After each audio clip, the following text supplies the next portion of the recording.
I can't imagine having a child die in a shooting, having their funeral, only for two people to get wild and shoot each other. Gets to our top story of the day. We're following some breaking news out of Prince George's County. There's been a shooting near a cemetery today where funeral services were being held for that 10-year-old girl who was shot and killed in D.C. Our Stephanie Ramirez is live there now. Steph, you were working on the unfortunate funeral for this 10-year-old, and then this unfolded. What's the latest?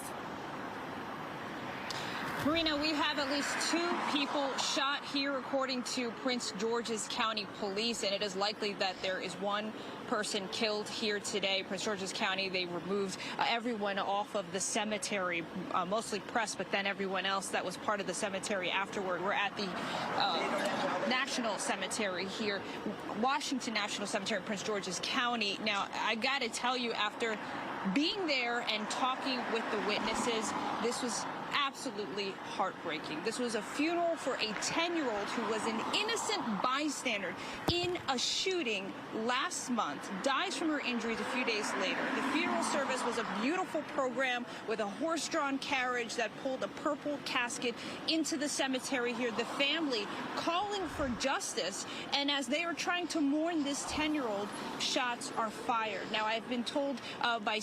Why did anybody bring guns to a funeral of a child who was killed in a shooting? Doesn't make any sense. Why are people so stupid? Why don't they care about the lives of other people around them? Several witnesses an account of what happened. Now, we are holding off on some of this, trying to confirm more with authorities. But what I can tell you is that many witnesses said there was some kind of struggle that broke out between at least 2 people, as many of the family and supporters were around the 10-year-old's casket. A lot of people witnessed this, very upset.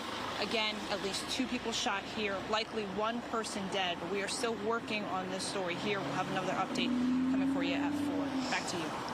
Man, DMV, I mean, after hearing your report, the only thing I could say is we lost a 10-year-old to gun violence. How does gun violence break out at this funeral? This must end, and it must end right now. Everybody who can hear us, whatever you can do, make sure you do something to stop this today.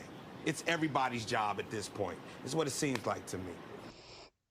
Our politicians need to actually do something and stem the tide of gun violence that is happening in the United States.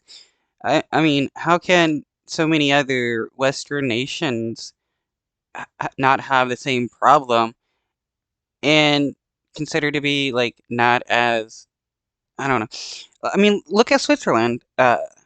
They're all about guns and stuff, yet they don't have the kind of mass violence with guns, even though you know, majority of the citizens are allowed access to high caliber weaponry.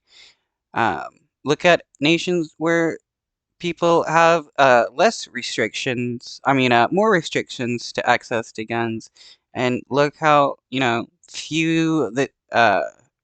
how few of the mass shootings happen there. UK, Japan, Australia, and it's like, why can't we have have the same in the United States? Steph, to echo Joe's point here, we know from that shooting that happened that killed this 10-year-old, she was riding in that vehicle. And as I remember, at least, and I don't know if we've got any further information since, police could not tell us if this was targeted or random. Do we know? Have we been able to flush that out as the weeks have passed?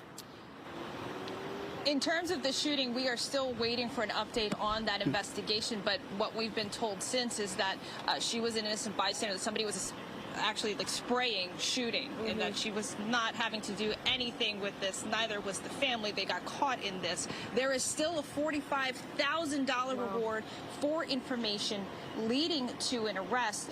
What's going on here? And the messed up part is right wingers would claim that, oh, that child would still be alive if she had a gun. All she would have had to do was, fire back at the person shooting her. Blah blah blah.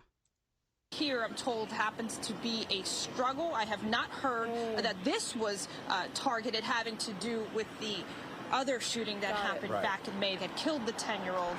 But I will say we were on the ground in another part of the cemetery, and we did hear at least one shot fired. So very serious what ended up happening here today. And obviously it could be a homicide investigation at this point. Stephanie Ramirez for us in Prince George's County, and hopefully we'll get more as to what exactly is happening with the